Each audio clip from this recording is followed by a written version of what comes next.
The new motorcycle assembly line will have the capacity to assemble 100 motorcycles a day, employing 60 employees. Honda is investing 450 million Kenya shilling in this moment.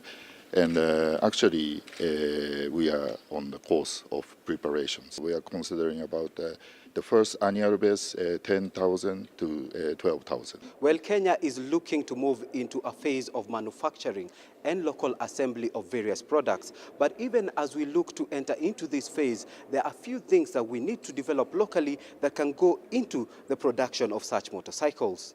One of the challenges that we have found as we were establishing this clearly is that unfortunately Kenya doesn't have capacity to produce any of the products that we bring completely knocked down. The requirement of the law calls for a company or an institution doing assembly to localize some of these products. And the products that to be localized include the frame, includes the shock absorbers. The amazing thing is that we don't even have a company in the East African region that is producing tires or even producing battery. It's unfortunate that all this must be imported.